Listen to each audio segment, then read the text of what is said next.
From grandpa's hand-me-downs to pawn shop specials, everyone remembers their first firearm, that is. I'm joined by Steve and SDI's own Bart Miller, our firearm specialist with over 30 years of gunsmithing experience, as we swap stories, break down the top responses from our social posts, and get into what makes that first gun unforgettable. For better or for worse, on this episode of The Gun Rack.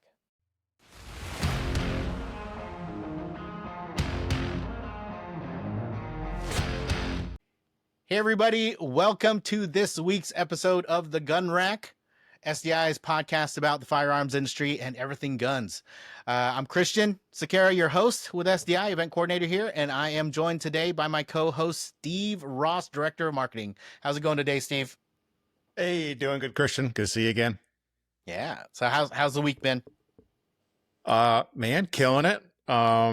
Summer is from full swing. Been out in the pool, going out to the gun range. Bought a couple new guns last week. I'll have to share those with you later. But overall, pretty good. Well, that might go with what we're talking about today, because our topic today is your first firearm.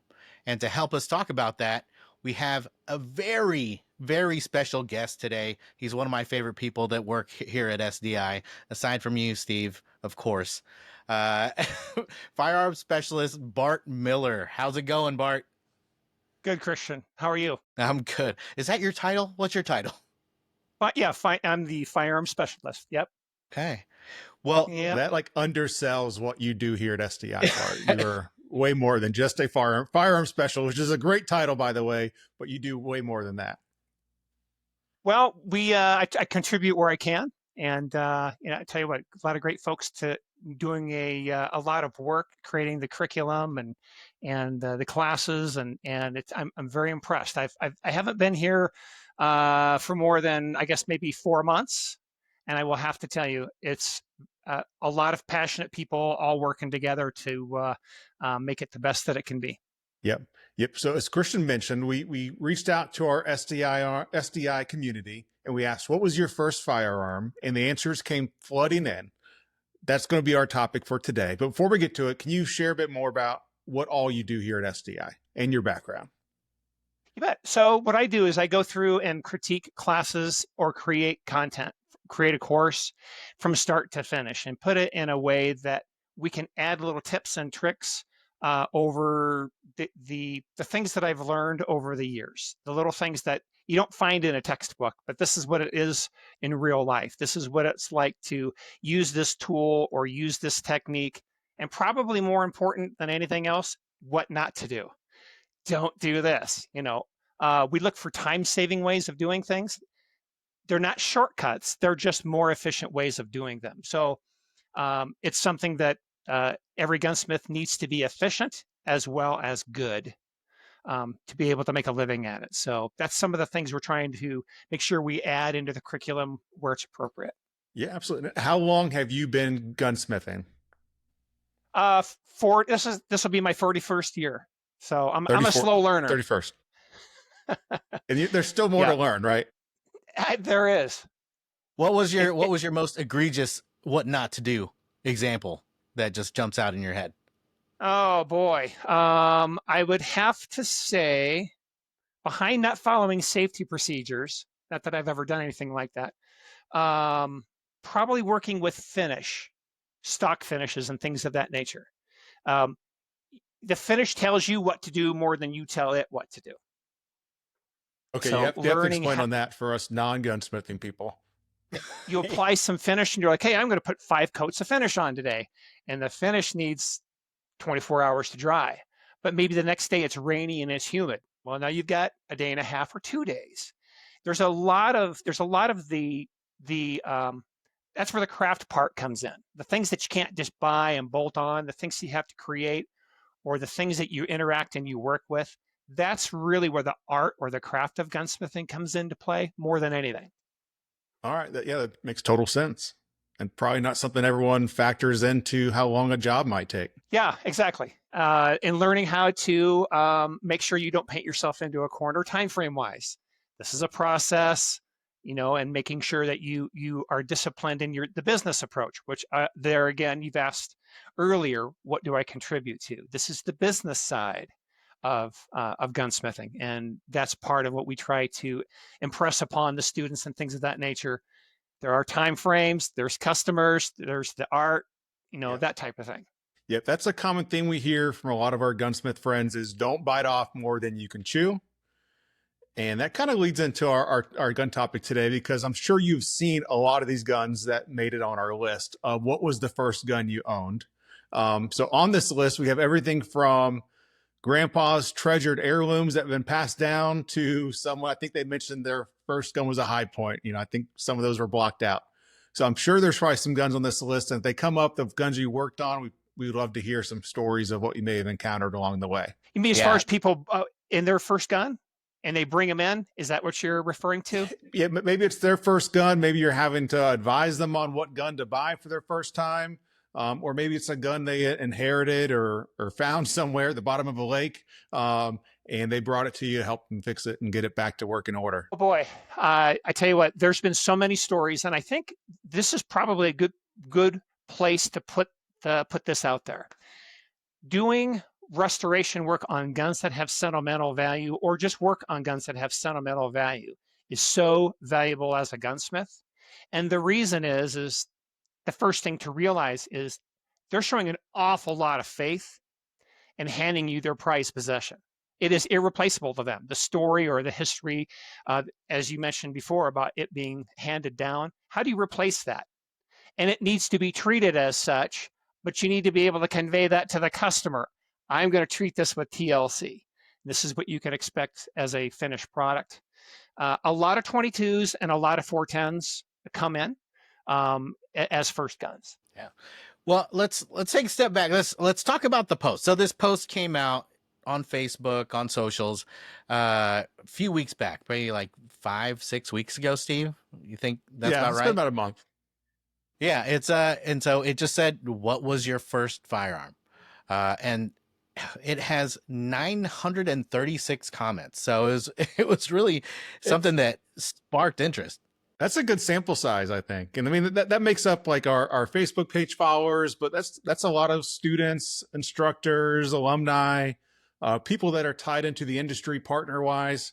So I think it's a good gun focused audience we have there to give us some feedback on what was your first firearm.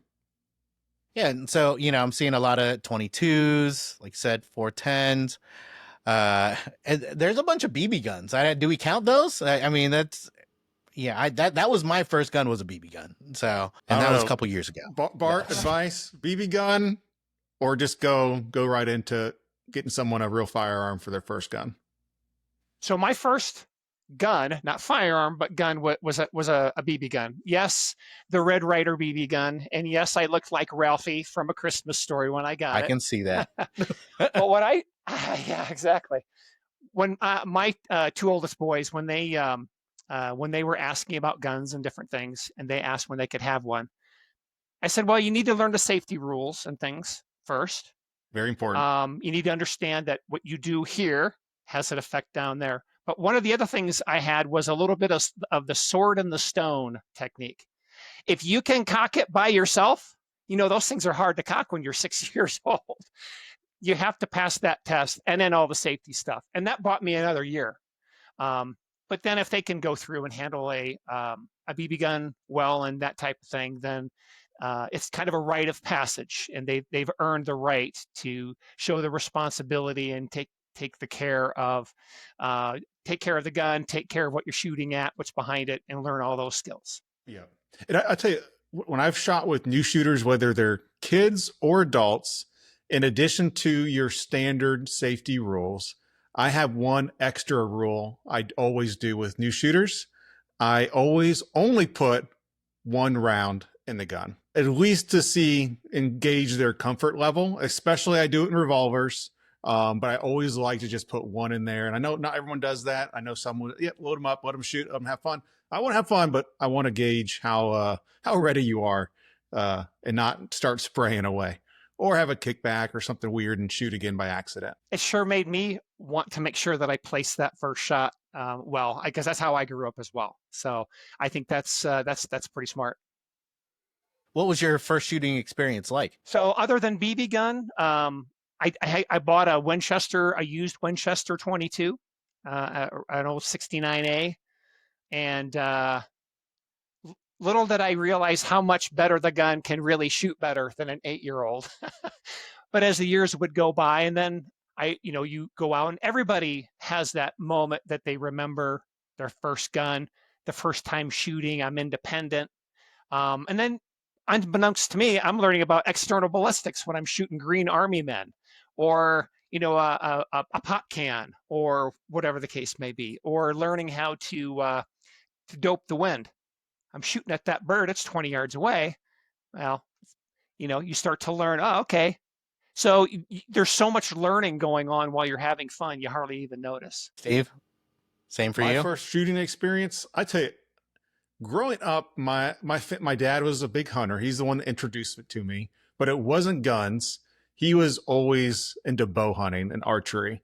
So for most of my childhood, I was training with bow and arrow.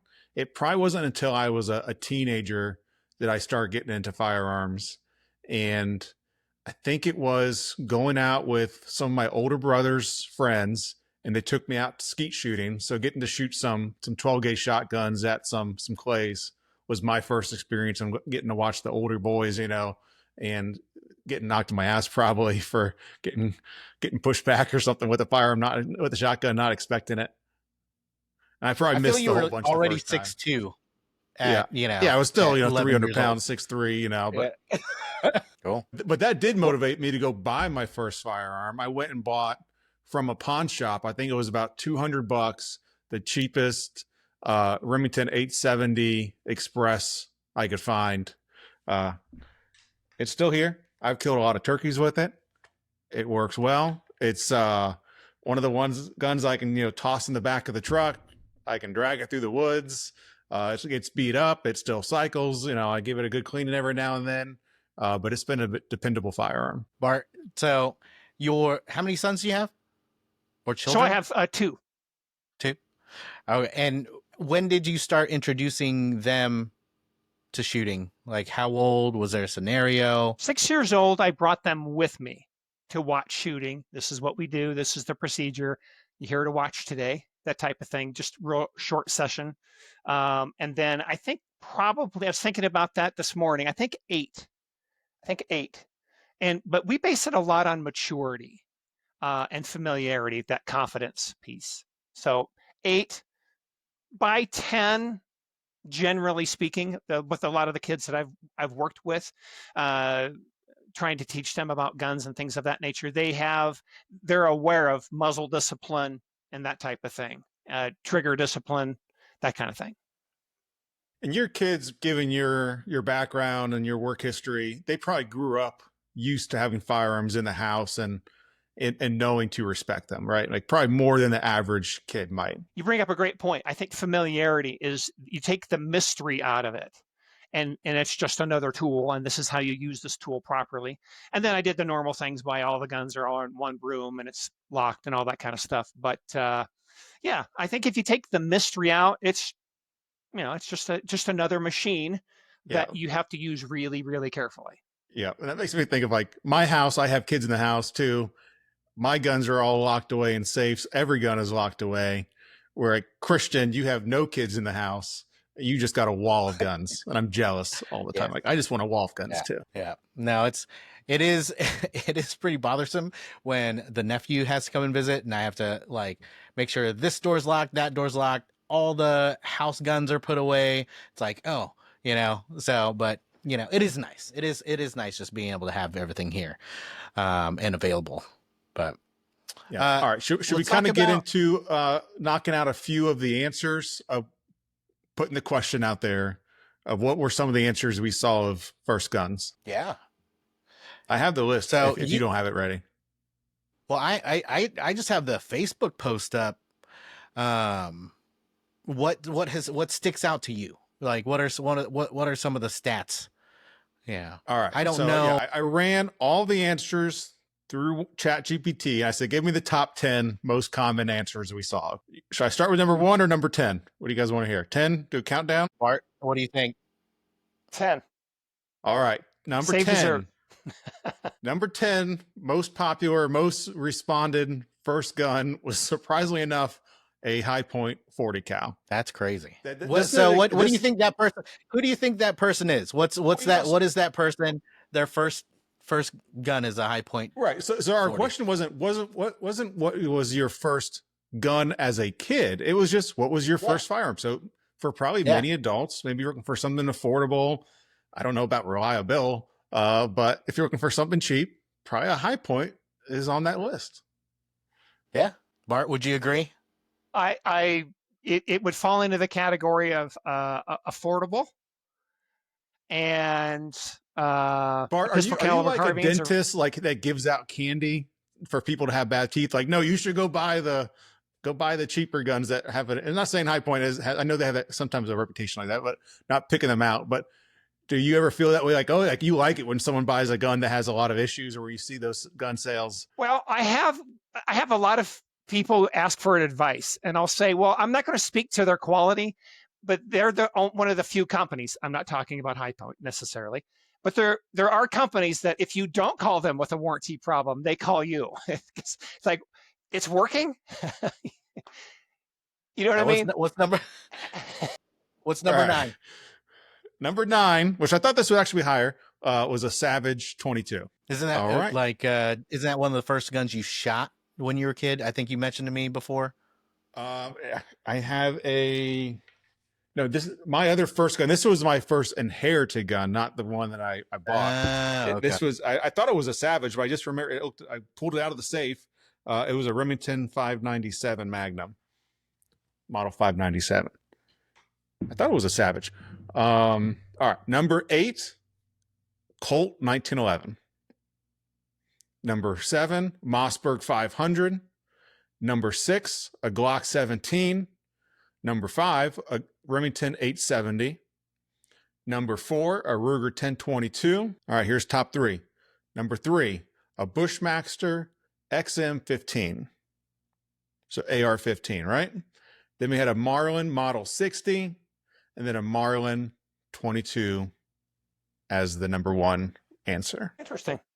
What do you take from that, Bart? Well, the 22s are probably more reflective of the people that got them maybe when they were younger, and the ones that are of a bigger, the AR, that may be somebody who, to Steve's point earlier, didn't grow up around guns. They didn't grow up on the sticks like I did, and maybe they got old enough in an interest that wasn't culturally okay until they got to the point where they could buy a long gun. So a lot of people are that way. And that's a really good example of a first high-powered rifle, if you will, on an AR platform. It's a very common choice. So yeah, I can see that. I'm not surprised about the 1022. You think with like the 1022 people, I mean, those are also, I know the price has gone up, but they're relatively pretty affordable guns. Reliable, ammo's pretty cheap. I like about it, I think they're easy to mod. Nowadays, there's a lot of additions you can add to those guns, and a lot of different variations to make them pretty cool, whether it's capacity, triggers, things like that. You can do a lot of cool things to trick them out. Yeah. Talk about a number of accessories that are out there. You're exactly right. It's, pages and pages.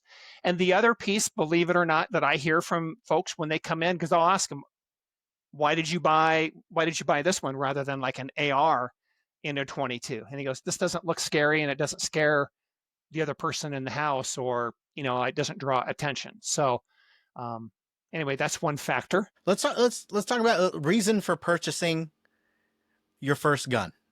Because I know I didn't buy my first gun until 2011 when I moved to Phoenix. I was a full adult, like a full, 4'2".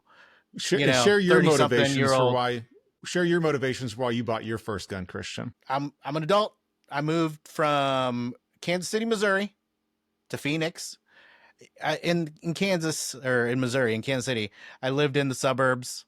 Kind of nice. I grew up with a single Filipino mom, so guns really weren't a huge thing. My mom basically threw her slippers at me, and that was the thing. But when I moved here, didn't live in the best area. A couple shootings at the gas station we went to. There was a couple random ones, and so I purchased a firearm.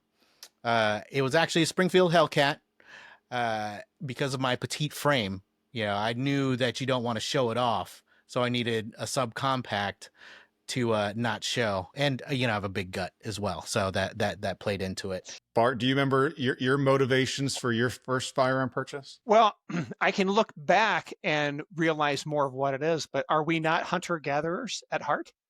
I wanted to go out and take a rabbit or a squirrel and bring it home and that type of thing. And, you know, whether that be a sparrow or bullfrogs out in the ponds, boy, that's a challenge, that type of thing. But it's an interesting experience the first time that you take game. I think if you're taught with a bit of a reverence of what you're doing, then that puts a different light on it. Part of the other reason for me is I just love the mechanics. How does this work?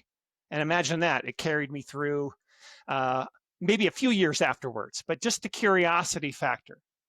And then as the years went by, the historical factor. I just love the history and the design and such. So those are some of the reasons why it kind of snowballed into what it is now. Yeah. And my motivation was fitting in. Like I wanted it for recreation to go hang out with my older friends, right? So I think probably between the three of us, that's probably a good sample of probably the top three motivations for why someone's buying their first firearms: self-protection, hunting, and recreation. I think that makes sense. Like, is there any maybe other outlier categories of reasons someone might buy their first gun? If you have something different, leave it in a comment. But I think that would probably be the top three. Yeah, self-defense, living out in the sticks, you know, hunting, and fitting in with your friends. Yeah, I think that covers a lot of ground. Now, one thing that stuck out with me that you had mentioned at the beginning was kind of that sentimental value, inherited weight versus, you know, purchasing one. You know, what really sticks out in your mind when it comes to shooting an inherited firearm as opposed to shooting your brand new first firearm that you picked out yourself? As far as me personally, or for a customer, I'm sorry. Both, either. So the ones that are handed down, I try to leave just as they are, even if they're a little bit in the rough shape, because every mark is a story. Every ding in the stock is a hunt, that type of thing. It's a memory in physical form. It brings back all those things. I can literally look at a gun and it, you know, just like we all can, we look at something and all of a sudden those memories come back. As far as working with customers, you bring up a great question, by the way. As far as customers go, they'll oftentimes bring them in and say, hey, I want this completely restored. Well, the first thing is does it need to be restored or does it need a resurrection? Are you going to shoot this or are you going to hang it on the wall? Let's evaluate it mechanically to make sure that it's going to be usable when you're done. The next thing is say, well, I can restore the whole thing and it'll look fantastic, just like every other one that's out there. That's the same make and model. It'll be just the same. Let me bring its condition up, but leave a little bit of the character in it. I call that an aged restoration. 90% of everybody I've ever introduced that to has taken me up on, let's do an aged restoration. Let's leave some character in the gun so I can still tell that it's mine and I can still tell that that was a story and they can pass that along. And that's part of what you pass along too, is then they have it and they maybe for themselves, but often, most of the time they get it restored because it's theirs, because they're going to pass it on. So there's different levels that you can approach that process with. And I know you had mentioned to me before that, you know, some folks will spend way more than the actual firearm is worth because of that sentimental value that it ties down to. Yeah, that's a real interesting conversation, because we tell them sometimes they'll be stuck between, is it worth it from a monetary standpoint or is it worth it from a sentimental standpoint? I answer it this way. I can tell you what the market value is, but only you can tell me the sentimental value. But look at what would a replacement cost? And then there's no story. There's no history. What would you do with it anyway? This is literally an heirloom type of process, but you have to start it off. You're the beginning of handing that down and passing that along, those traditions and things. Yeah. What do you think is So more important in an heirloom gun? The memories that it holds, or the rarity or the value of the firearm? What do you see more man, of? you bet the sentimental, rarely, if they've made the effort and the conscious decision that I want to have it done, rarely do they leave with it. They almost always leave it to be done, because then they have a firm idea of exactly what they're going to get when they get it back. I get the best of both worlds: better condition, same gun, still have the history. So that whole memory piece, it's literally irreplaceable. It's like an old photo. Like, people will talk about, if they have a fire in their house, what are the things you should grab? Photo albums, right? Take the things that you can't replace. Not really, not history. And some of the restorations that I have done have gone through floods or fires, just not been bad enough. And then we bring them back to serviceable condition. And then this survived a flood, this survived a fire, whatever.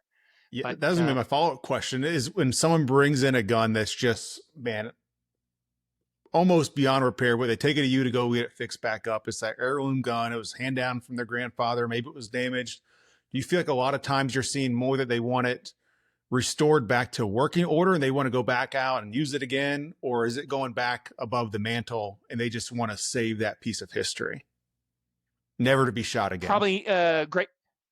You bet. 90% are, I'd like to be able to shoot it. And the phrase is, I want to be able to shoot it at least once. I said, well, for me to tell you can shoot it once, I've got to make sure you can shoot it 1,000 times. So we do a mechanical evaluation first.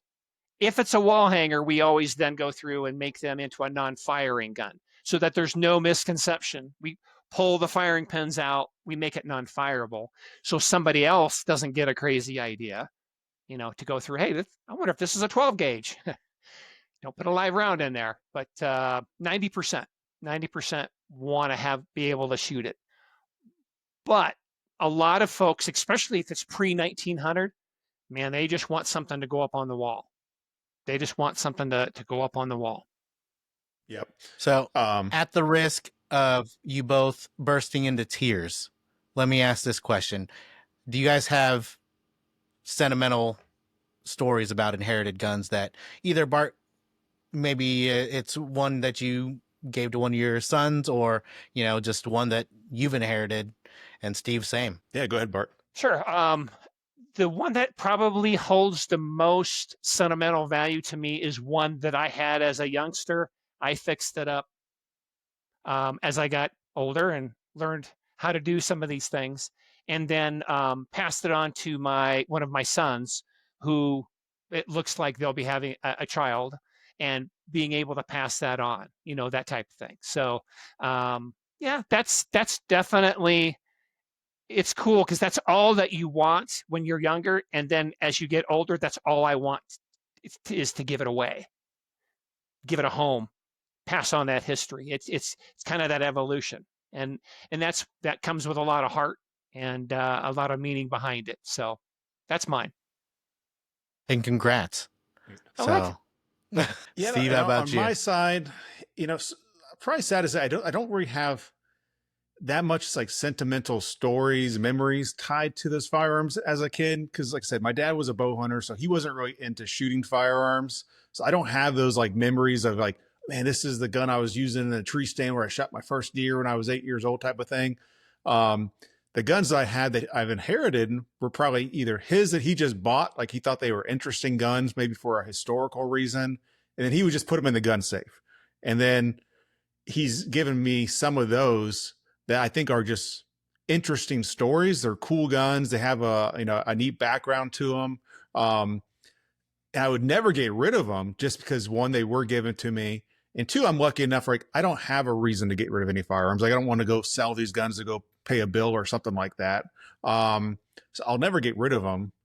But I think that is a question I would probably lead up for you, Christian, is next is, sometimes your first gun isn't a choice. Maybe it is that inherited gun.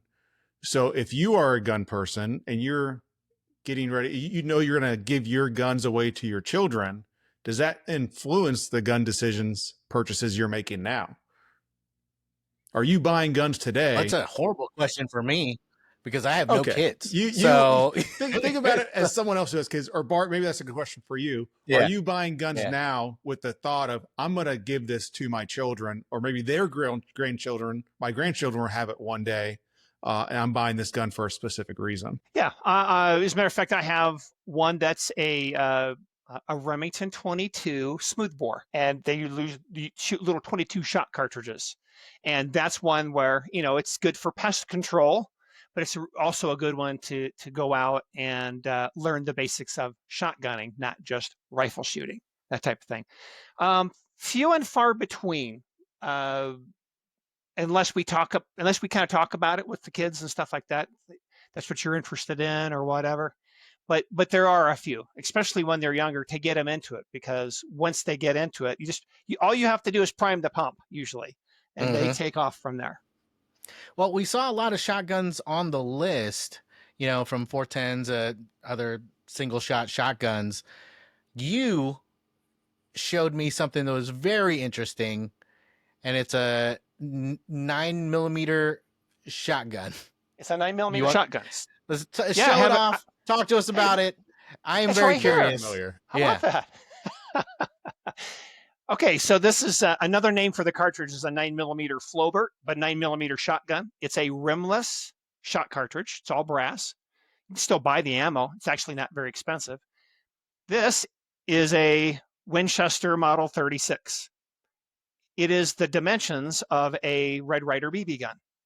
And it's built on, and you can see the actions open here, it's built on a 22 action, okay? What I got this is one that I got into the shop, and it was, I had to pound it open. Rusty stock was broken 3 places, so I fixed the stock, refinished it. As a gunsmith, you'll learn to do things like, this end piece here is an extension. Okay, this is got some steel and silver soldered it on, and this is a choke I put in here. Basically, this was made for an event that I created out here in Denver. It's called the Generation Shoot. It's meant to introduce people into shooting, youngsters, little boys, little girls. That how do I get familiar with shooting in a safe environment? The big thing is it weighs about 2.5 pounds. Wow, nice. So one of the main limiting factors for an appropriate gun for a youngster isn't the recoil, it's the weight. They don't have the upper body strength. So this turned out to be it was an event with multiple pieces attached to it. Let's just say at the end of the day, despite the fact there was people with $20, $30, $40, $50,000 Kraigoffs and Protzies and stuff, everybody wanted to shoot the 9mm shotgun. And if you're really careful, you can actually break a bird at about 15 yards.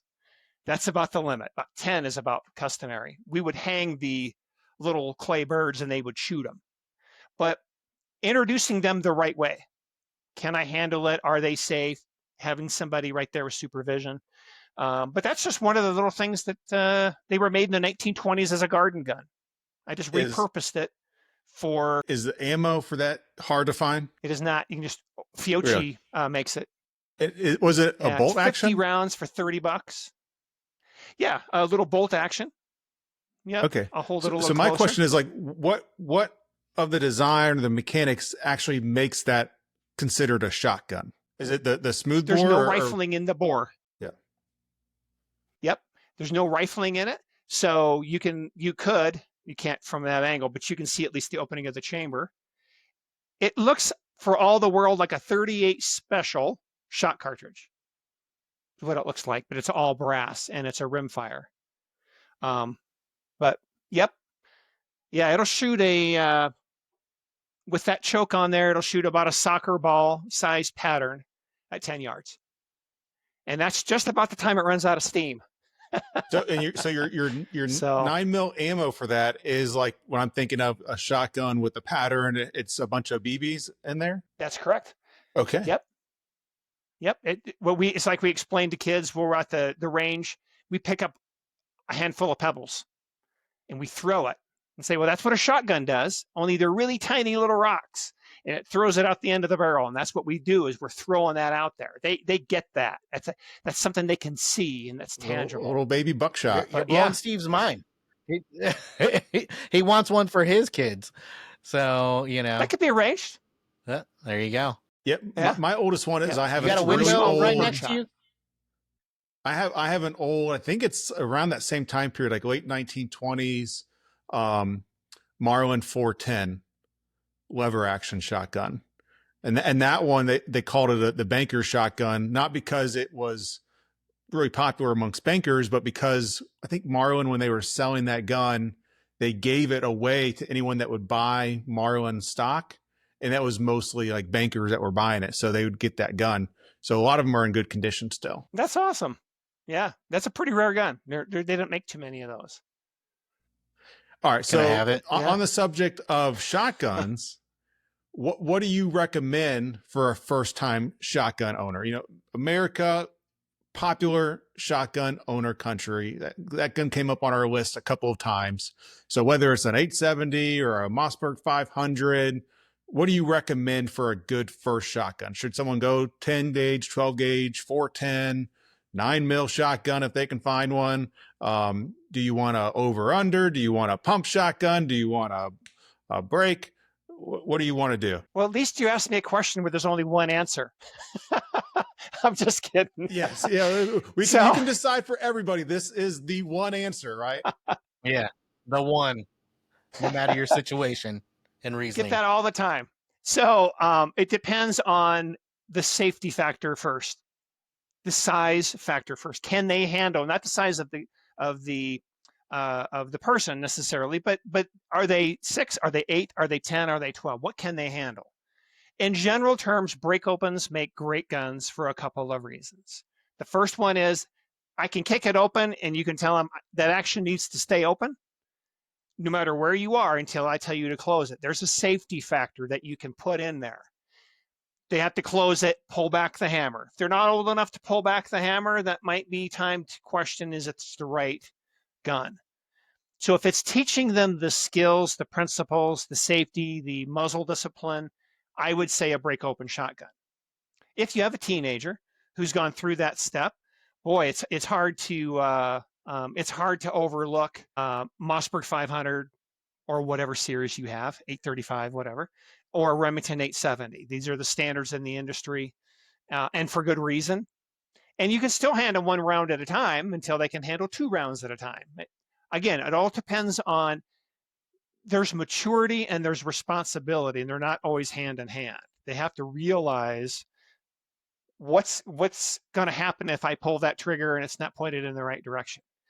Do they have that right mindset when they go into it? So that plays into the decision-making process. Any particular gauge? That is a great question. If it's a young lady, a 20 gauge, because the overall weight of the gun is lighter without the balance changing, and that's fairly important.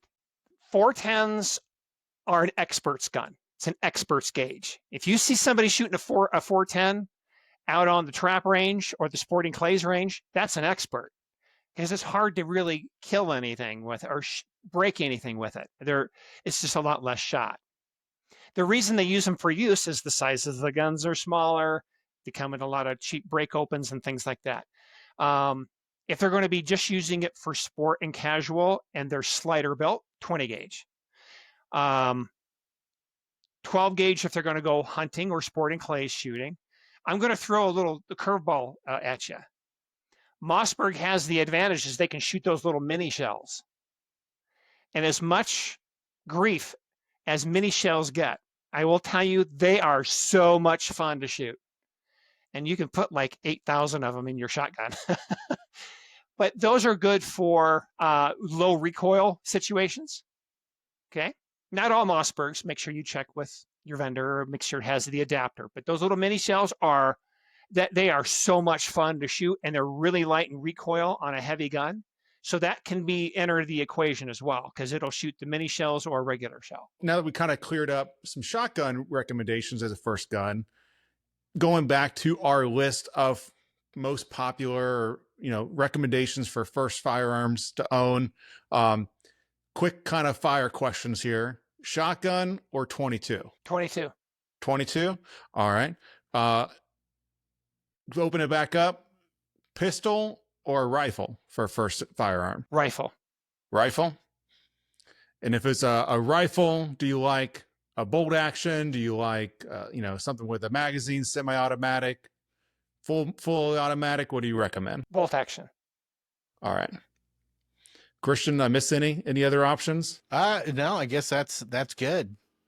When, I was going to ask. I was just going to say, when or where or would an AR-15 fit in as someone's first firearm? I mean, it's the most popular firearm in America. It's got to be someone's first gun.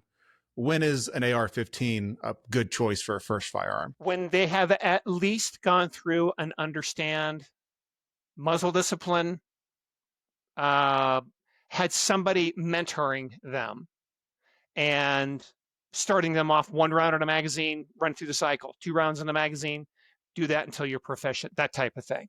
It's what I have seen, and I've seen plenty of people show up at the range with that exact scenario. So that's you're hit the nail on the head. The problem is in 10 minutes they're having so much fun they start to get careless. It still needs to be focused fun, not just fun. My opinion. Yeah, we've all seen the videos of at the gun range from the security cameras of people just being ridiculous, not knowing basic gun safety rules.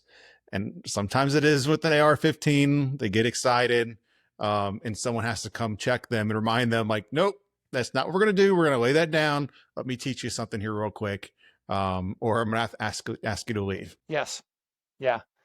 I worked at a range for 10 years, and the easiest way to demonstrate muzzle discipline or the lack thereof is when next time you go to the range, don't look down range. Just look at all the holes right beside you. Yep. They're everywhere. It happens all the time. And it happens with people that I know that have, won't get too specific, but let's just say they left the range with more holes than they walked in with, to shattered glass in between the stations, wrong round in the gun, hazardous situation. I had mentioned before, I collect blown up guns that things come in and that type, and it's just fascinating from a mechanical pressure standpoint. The point, going back to what you were just talking about, is it's just a lack of mental discipline. They just need to stay focused. Yep, being ready. Yep. Okay. Handguns. Your question earlier was when it came to handgun or rifle, and it's for no other reason other than you can change the direction of the rifle of the barrel so quick, or somebody calls your name and you say, "What was that?" and all of a sudden you're sweeping everybody. Yep. Well, and the reason I asked specifically rifle versus handgun, because kind of like with Christian's story, I think a lot of people that are in that self-protection category, they might rush out and be like, oh, yep, I need to buy a gun. The first one I need to get is something I can carry, in my waistband or my purse or in a bag, conceal it. And their very first firearm is going to be a pistol or a revolver, something small. Sometimes they buy something too big, but it's for self-protection. I think that mindset is I need a handgun right away, which, I mean, it's that category is right for a handgun, but maybe you need to work up to it, be more familiar with firearms. Either way, like you said, the training, the readiness, getting prepared, knowing how to use it properly, getting training is going to be the biggest factor. Well, somebody like Christian who has a photographic memory and is responsible, he gets all those safety rules, so he could probably just go buy a handgun to begin with, right? Buying a Ma Deuce, just blasting that out there. I'm good, If I had a kid, that's what I'm passing down. First gun. So, yeah. Good. So, what's your thoughts on suppressed for a first time shooter? You know, with Hearing Protection Act and all that, you know, suppressors are a big thing. And it's going to be more popular, getting in people's hands. I mean, do you suggest shooting suppressed for a youth that's first starting out? Okay, so I'll give you a mixed answer because that's convenient for me. Okay. The first thing is that you really need to have somebody there that understands um, suppressors, and what I mean by that is how do they attach? Is it attached correctly? For people who haven't been around suppressors, they're astonished of how scorching hot they can get in such a short period of time. And you can't just always take it and put it in your gun case or you melt all the foam. Not that I've ever done anything like that. But um, so there's just other things you have to account for. If it starts to loosen or it starts to droop, what are the bullet holes? That kind of thing. You know, are they keyholing? Is it affecting the point of impact? Those are all signs that the suppressor is coming loose. Um, it wouldn't be my first preference. So whoever is using a suppressor, I would say try to get a buddy to come along and be your eyes and ears and be your double check to begin with. If you're shooting with a 22, foam earplugs are more than enough. That isn't going to be too much of an annoyance. So although you can, man, I'd have a buddy there. Otherwise, it can get real expensive. Well, as far as lower recoil, it doesn't spook you. You know, it's not as loud. Do you think those would be a good factor in shooting suppressed for somebody's first gun? You know, assuming you have somebody there watching you, showing you how to do everything, taking you through, making sure you know you don't grip the suppressor like I've seen somebody do at a range day before. So, Yeah. No, absolutely. And especially some people are more. A lot of people think they're recoil sensitive. What they are is they're muzzle blast sensitive. And having again worked at a range for 10 years, I can tell you, believe it or not, I don't like loud noises. So I always double up on my ear protection, that type of thing. And for that person, a suppressor, its benefit can't be duplicated. Really, caliber, same everything. Absolutely. The next person who maybe it's on a caliber that won't benefit that much. It may not be top of their list, but yeah, it absolutely is a um, uh, it satisfies or cures a need out there. So they absolutely have their place. Yep, I agree. I think if you're going out to buy your first firearm, invest in the training, invest in some accessories. Um, if the training is going to be one-on-one or in a group class, get familiar with your firearm before going out to buy a suppressor. I think you have some better value added options before rushing into a suppressor. Yeah, and you mentioned something that just sparked a thought. Talking about go out, do your research, be familiar. It's really too bad that I hear so many stories of, yeah, I'm scared of guns because when I was 12 years old, they gave me a 10 gauge and they all wanted to sit back and laugh and watch me shoot it. And they're just scared to death of them. Let's get more people into the sport.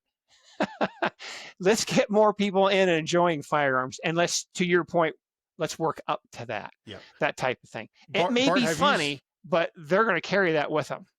And Bart, have you seen in your 30 plus years working in gun stores as a gunsmith, probably selling guns too, a change in consumer shopping? Like, has it gone from they're coming in asking you for advice on which guns to buy? Or is it more people, they come in knowing what they want to buy now? They have the research done. They've watched a YouTube video. They know exactly what model, what firearm they want to purchase, and they just want you to check them out. What are you seeing more of? Okay, so great question. So although I worked in the store, I never worked retail, but I worked in a retail place. So a lot of the people that are real tech savvy will come and ask the gunsmiths, which gun would you buy? Because which ones are reliable? Which ones break down? Which ones can you customize, et cetera, et cetera. To answer your question on do they come in educated, Steve, they come in overwhelmed. There's so much information out there. They don't know how to prioritize it. And it's just, they have a bunch of knowledge, but they don't have a lot of wisdom. That's why when they come into the store, especially on a first gun, they'll come in and they'll work with somebody at the counter, or they'll ask me, right? I'm in the shop and I'll come up to the counter and I'll work with them. I always tell them, whatever you do, just go rent a gun and see what it's like to make sure. Can you handle a 45? Or can you handle a 380? Can you handle a 9mm? Or whatever the case may be. But it's sifting through all that information and what is that experience for me? And the best way to do that is to go through and shoot the rental guns. Okay. Now, follow up, as a gun guy, as our gun guy, what advice would you give to someone working at the store, behind the counter, or as a gunsmith to make them better at giving advice for someone's first gun they're going to purchase? Listen twice as much as you give advice. Assess your customer. What do they want to use the gun for? The budget, believe it or not, is third on the list. Okay. What is their need? What kind of configuration, what caliber and thing do they want? So they may want, okay, is that a handgun? Is it a shotgun? Is it a rifle? Okay. What am I going to use it for? What's the application? You wouldn't buy a station wagon, if all you're going to do is, you wouldn't buy a four-wheel drive if all you're going to do is go back down to the store and get groceries, right? You wouldn't. It's matching up to what their needs are, and that comes from asking questions, not giving advice. Ask the questions. Discern what is it that they're going to be using it for, and then go through. Then you're talking about features and benefits, which are two different things. So what do they want it for? Features, benefits. Now what's your price point? Because once they see the value in that this is going to be a great fit, all of a sudden they bump their price structure up, their limit up. All right. Then what do you do if that customer is asking for the Ferrari of guns when they really need the family hauler of guns? It's their money. And as long as you've done a good job of explaining the pros and the cons, if they want it as a status symbol so they can show their buddies and they want to, Nothing wrong with that. Sometimes that's what it's all about. Nothing wrong with that. Now you're starting to buy exclusivity, prestige, art, whatever the case may be. Hey, buddy, this is America. All right. You can't tell me what gun I can or cannot buy, okay? If I want the top shelf, I'm getting top shelf. That's exactly right. I'm here to assess your needs. You tell me your wants. Yep. If you want to spend that much, you won the lottery. Hey, let's ring it up. Cool. All right, let's wrap this up. Short answer: if somebody today was gonna buy a first gun for their child, who's let's say a tween, what are you suggesting? Any type of firearm, Bart? What do you think? Sure. If it's a parent that isn't gun savvy, make sure you educate yourself before you try to educate your kids.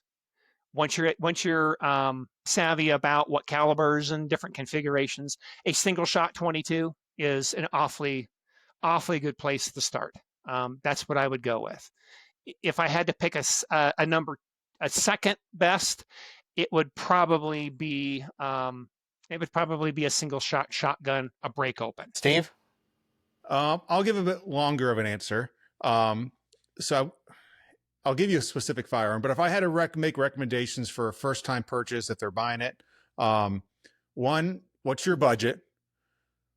Look at reliability of the guns. Look at its purpose. Is it going to be like we discussed? Is it going to be for hunting? Is it going to be recreational? Is it ultimately going to be self-defense? So look at budget, reliability, and its purpose. And then last, I'd say look at the legal piece of owning that firearm, whether it's the legal part of buying that firearm for somebody else, whether they can own it, what happens if they are putting it in the back of their car and they get caught with it, are they going to get in trouble? So look at those pieces of it. But I'd say my favorites would be the shotgun. My first gun, I'm going to stick with that one. Go with like the Mossberg 500 or an 870 from Remington. What's your choice? My deuce. So, all right. All right. So, thanks so much, Bart, for being on the podcast. This will not be the last time we have you on. You are a wealth of knowledge and a great conversationalist. So, I don't have much up there, but whatever it is, you can have. And it was my honor. I really I enjoy being around you guys, and you're easy to work with, and they're great questions, and I'm happy to contribute if I can. So, And you did. well, if you have a first gun suggestion or want to share your first gun stories, put them in the comments. But if you want to learn more about our firearms programs here at SDI, go to sdi.edu, click request information, talk to admissions reps, get your questions answered. Go through the website. There's a ton of information on there. But for Steve, I've been Christian. This has been the Gun Rack. Everybody wave bye. Wave bye, Steve. Wave bye. You just can't see me. I'm waving bye.